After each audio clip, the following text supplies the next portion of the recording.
Hi, this is a video about Triumph motorcycle 650cc camshaft bushings or camshaft bearings. I've been working on this engine and I've got it stripped down pretty much to nothing except a couple of the big bearings, which I'm going to leave in, and the camshaft bearings. But the engine, or the cases as they call them, they look like that when they are together. And this is the front, and this is the rear, and this is the primary side, and that is the timing side. So in these Triumph 650 engine cases, there are, when it's fully assembled, there are two camshafts, and they are positioned right around here, and they run perpendicular to the direction of the engine when the motorcycle is going down the road. On the timing side of the case, on the timing side of the cases, you can see the two camshaft bushings, and on the primary side, you can't see them from the primary side, but if you turn the engine around, or the primary side case around, you can see the two bearings in there. So this video is about those bearings. These two bearings and these two bearings, those are all four of the camshaft bearings. So on this particular engine that I'm working on for myself, these camshaft bearings here on the timing side, I measured these, the internal diameter of these, and these are within spec. So well, in addition to being in spec, they also look really good. They look like they were replaced sometime in the relatively recent past, so I left those in there. I bought some, but I didn't use them just because I didn't feel like fixing something until it's broken, as they say. So that's the timing side. I left those in there. This is the primary side, and I replaced these. So one of my main purposes of recording this video is to just kind of give some information about how these are replaced.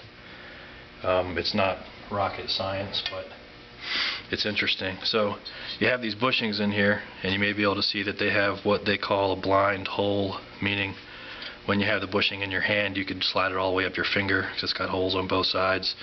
But when it's installed, it backs up there. So you have to take those out, and if you're going to replace them, you have to take the old ones out. So to take out the old ones, a simple and effective method to do that is to first get a 7/8 9 is the size tap that I used. You could probably use any size 7/8, or you could use a 7/8, but with any number of threads that you choose. I just ended up with the 7/8 9, which is pretty much a standard US coarse thread that's commonly used. So I've got the 7/8 9 here, and with some pretty much any kind of somewhat viscous lubricant, you can thread this down in there. This is bronze, I believe, so these bearings can be threaded into very easily. You can start it a little bit by hand and then just put a wrench on it and turn this thing and add a little oil and turn it some more, and it'll just go all the way down, and you will tap. The goal is to tap some threads down into those bushings. In fact, you probably only need to go about halfway down, but for some reason I went down farther than that. But in the old bushings, I tapped threads all the way down, and with one of the bushings, I think it was this one, I started to go down too far because I just wasn't being patient, and fortunately I was just going slow and taking it easy while being impatient, however that works. But when I got down to when the tap met the bottom here, it started to slowly pull the bushing up, and I noticed that the bushing was coming up, so I stopped and backed this thing out. But it happened easily. It wasn't there. I don't think there was much additional force at all required. I just kept turning it, and then I noticed that the bushing started to pull out, so I backed this thing out. So once you get those both these bushings threaded,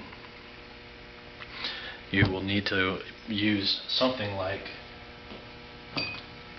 this, which is the biggest, nastiest bolt I've ever owned. This is a 7/8 thread. It matches the thread of this tap, 7/8, and it's 12 inches long. So once you get those holes tapped, you can thread this in here, and once it's threaded in there, you can take the assembly over to a vise. You can take the assembly over to a vise, and you can kind of have the case down below the vise, and you can clamp this part into the vise. And once you do that, once it's clamped in there, you can take like one of those hard rubber mallets, or maybe a block of wood and a heavy hammer, and just knock on the case gently while holding the case. You should have one hand free, because this will be locked in the vise. So you'll have a hand free to hold the case, and then you can just take a block of wood or something and a hard hammer, or you can take like one of those mallets. But these things did not come out with any great difficulty. I did heat them, but I didn't heat them like crazy, but I felt like they both came out pretty easily on this engine. So you just do that with both of these two. Clamp it in the vise and just bang on the case while protecting the case, and the bushing will come right out on either side. So that's the primary side with the blind holes. That's how you get those out. So this is the timing side, and you can probably see right through those bushings. So you can see that you can put a finger through these bushings. They don't have a blind hole.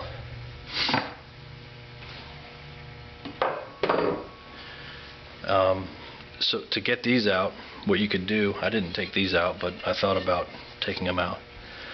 What I'd like to do is take a big C-clamp, and you can just open up the C-clamp.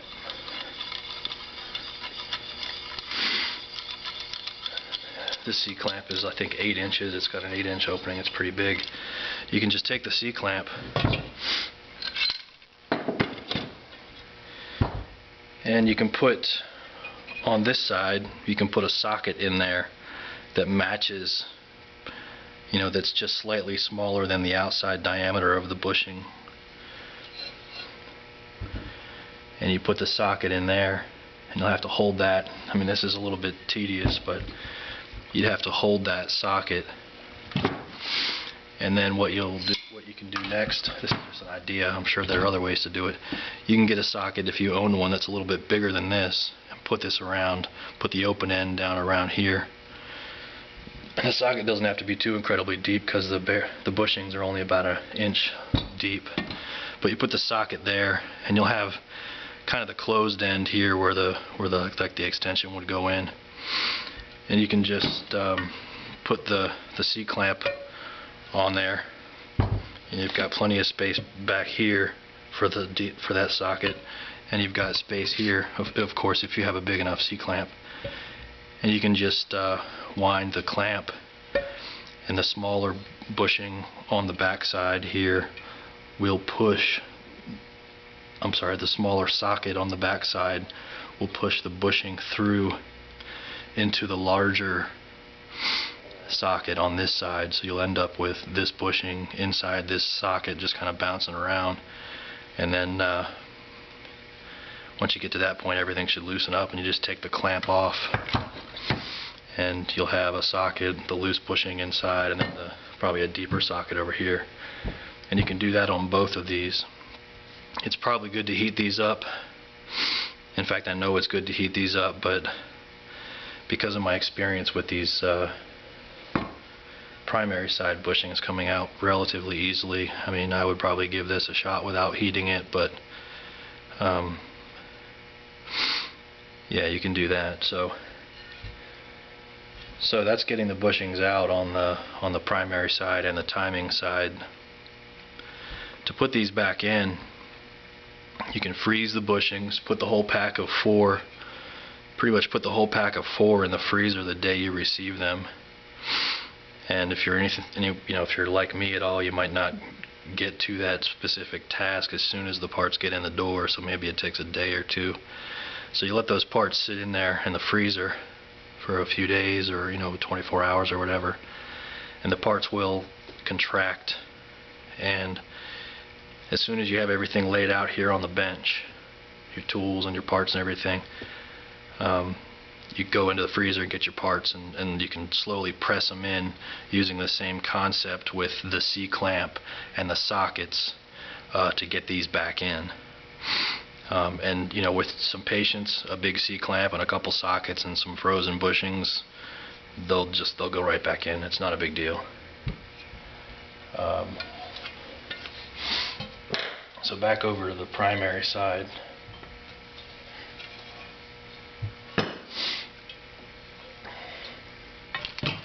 On the primary side, one of these, I'm not sure what the hole is for, but there's a hole in the back.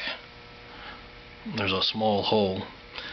That's what I did. I put a kind of a diameter, a bolt through that hole, with a decent washer on the back so I don't mess up the back of the case.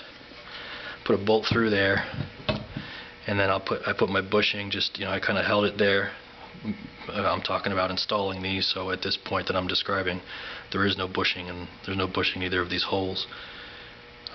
But you would just kind of hold the bushing there and put a nut on there with with some washers, some big washers to go all the way around that bushing, and then with that long bolt and a wrench here and probably a socket over here, just make sure it's all lined up perfectly, and then just kind of slowly tighten it, and it'll just go right in. I froze mine. I didn't heat the case, and it just went right in pretty easily. I think probably the most important thing is to make sure that it's lined up exactly perpendicular to that flat surface there, so that it's going in straight. On this side, what I did is I just started to tap it in with a hammer like this. It's got two different types of, this is rubber, it's like a hard rubber, and this is a hard plastic. And I just held it with my hand firmly, and I just started to tap it in. And then after that, I think I got a big washer and then maybe a deep socket, and then I just held those two. Once I got it started just by tapping that thing alone, I put a big heavy-duty washer on there and a deep socket, and you just kind of tap it, and it'll go right down in, because they're frozen, so, and they're contracted. So those are the 4 bushings installed, and once you get the bushings installed, there they are. Those are the 4. These I replaced. Those are probably the harder of the 2 to replace, but those are the ones I replaced because these were pretty old. They were like turning brown, and because they're harder to replace, I think probably nobody ever replaced them on this engine. But these looked pretty good, so I left them, as I said already.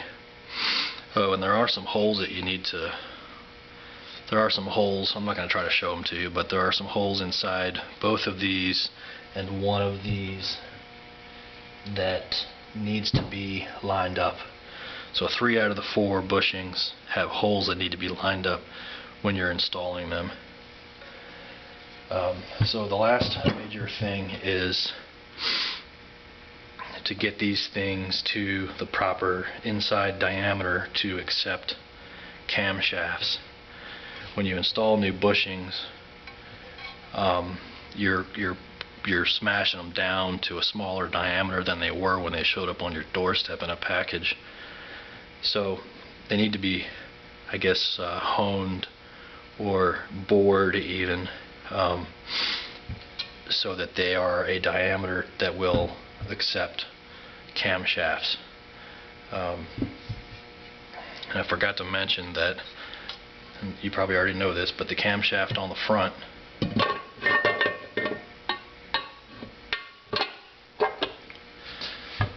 this is the front of the engine. The camshaft on the front is the exhaust cam, and the camshaft on the back is the intake cam. Just pointing that out.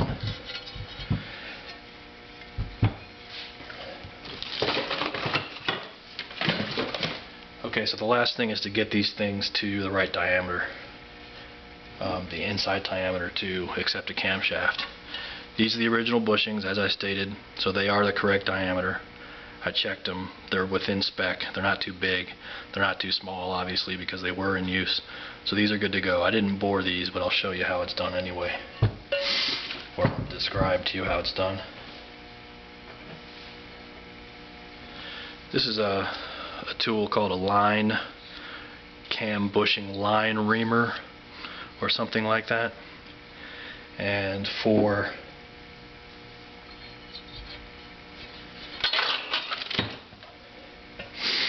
the timing side, because you can put your finger through those holes, this is a precision machined ball that is, this one should go right through. Yeah, it does. You push this through. If you have some fresh bearings in here, fresh bushings in here, they're going to be smaller. So all you do is you put this here and you just press it through. You might be able to use a C-clamp like I used. You can probably use a press. I don't know if I've heard anybody talking about pushing them through with a hammer. Maybe you can do that, I don't know, but I would probably, a C-clamp is just as easy. I'd probably do something like that. But what you do is you push this ball through there. That will kind of expand it. We're only talking about a small amount, and it's kind of a soft material, so it just you push that through and you'll have the correct diameter. Same here, so you just push that ball through both of those, and these will be at the correct diameter to accept a camshaft. Now over on this side, these you can't push a ball through because they are, as I mentioned earlier, they are a blind hole. So they've got a backing there. So what you do with this is you've got your two primary side bushings here, and we have the two timing side bushings here. What you do is you're going to have to put the cases together. You're going to have to bolt them together. I bolted them, I think there are like 7 or 8 bolts or something like that that hold these things together all together. I put about 4 or 5 in at choice places around, so kind of the whole outside. You don't have to torque them or anything like that. You just tighten them down firm. You don't have to get them crazy tight. And what you do after that's bolted up is with some lubricant that will be used to lubricate these bushings prior to being machined. You take this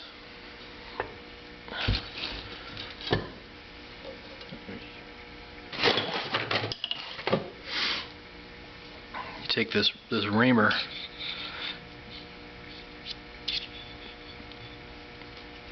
this piece comes with it, so when you order this reamer, you've got the reamer itself, this alignment thing, and then you get the ball. But what you do is you just take this reamer and you put it through. This is a bigger diameter on this side than the other side, so this will fit right through,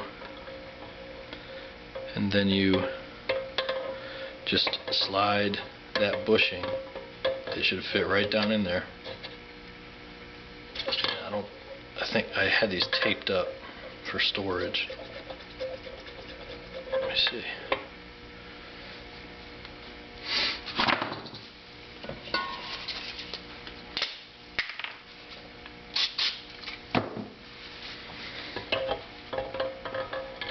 Let me clean that off.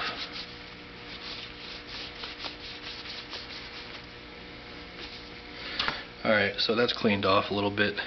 So you just put that down through there, and you just slide that spacer right down in there, and it's a perfect machined fit. It's just perfect machined fit.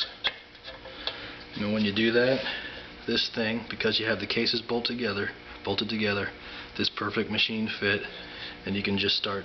You put this down, and it's going to hit the outside, the top edge of that bushing down there, and then you just slowly turn. You can just get some oil down in there, just slowly turn it, and those were pretty easy to do because you're not taking off much material. With some oil, you're not taking off much material. It kind of reams pretty easily, but I can clearly see in the bushings that it did ream, and I also found some flakes of bronze or whatever. So that's how those are reamed, those primary side blind hole bushings. You do one in here and one here, and you're going to get the proper alignment with this tool and this technique. You're going to get the proper alignment, which is very important, and you're going to get the proper diameter. So you'll have some free moving camshafts in precision aligned and machined bushings that are 4.5 inches away from each other at 7,000 RPMs or so. It's pretty good to have those things precisely done. So that's about it. I probably missed something, but that's a decent overview about camshaft bushings or camshaft bushes or camshaft bearings. I already did mine, but I feel like what I just described there with video and words and actual tools and hands-on stuff, I think it probably gives you a pretty good idea of how it works. And I ordered this line reaming kit from British Cycle. I think they've got a warehouse in New Jersey. I'm pretty close to New Jersey, so it only takes a day or two to get here, which is pretty cool. But please send me a message on YouTube if I missed something or got something wrong or something like that. Or if you have any questions, you can just send me a message on YouTube, and I'll try to help you. I'm not an expert, but I think I've been working on engines and cars and motorcycles for 25 years, so I know a thing or two. But this is kind of a basic procedure, but it's an effective one, and there's not too much material out there that shows pictures and shows the actual concept of how the removal and installation and reaming are all done. Okay, thanks for watching.